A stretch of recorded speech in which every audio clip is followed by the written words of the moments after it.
BPL এর উদ্বোধনী match, defending চ্যাম্পিয়নের মুখোমুখি দুর্বার রাজশাহী। জবাবে ব্যাটিং করতে নেমে কাইল মায়ার্সের তুপের মুখে পড়ে যান জিসান আলম। 0 রানেই প্যাভিলিয়নে ফিরতে হয় এই ব্যাটারকে। রীতিমতো বোল্ড হয়েছেন তিনি। শুধু এখানেই থেমে থাকেননি কাইল মায়ার্স, এরপর তুলে নিয়েছেন আরও একটি উইকেট। ফিরিয়ে দিয়েছেন পাকিস্তানি ব্যাটার মোহাম্মদ হারিসকে। তাদের 25 রানের মধ্যেই দুর্বার রাজশাহী হারায় তাদের 2 উইকেট। তবে এরপর উইকেটে এসেই ইয়াসির আলী রাব্বি এনামুল হক বিজয়কে দুর্দান্ত সঙ্গ দিয়ে গেলেন। অপর দিকে দারুণ ব্যাটিং করতে শুরু করেন এনামুল হক বিজয়।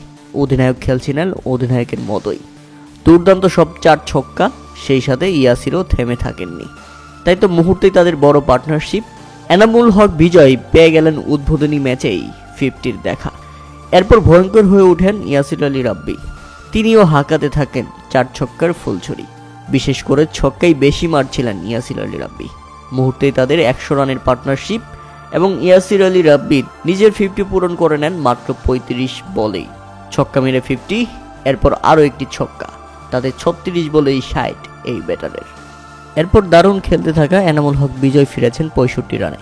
65 রান করতে এই ব্যাটার খরচ করেছেন 51 বল। বিজয় ফিরলে আরও ভয়ঙ্কর হয়ে ওঠে ইয়াসির আলী রাব্বি। বলেই হাঁকাচ্ছিলেন ছক্কা। তামিম ইকবাল তো রীতিমতো থো হয়ে তাকিয়েছিলেন। এই ইয়াসির আলী রাব্বি আবার কে? এ যেন অন্য এক ইয়াসির আলী রাব্বি, কারণ তার এমন ব্যাটিং বিপিএল এর উদ্বোধনী ম্যাচেই সবাইকে চমকে দিয়েছে। শেষ পর্যন্ত অপরাজিত থেকেছেন 47 বলে 94 রান করে। দুঃখজনক ব্যাপার হলো আর মাত্র 6 রানের জন্য তিনি উদ্বোধনী ম্যাচেই সেঞ্চুরি করতে পারেনি।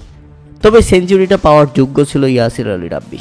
200 স্ট্রাইক রেটে তার অসাধারণ এই ব্যাটিং মনে রাখবে ক্রিকেট সমর্থকরা।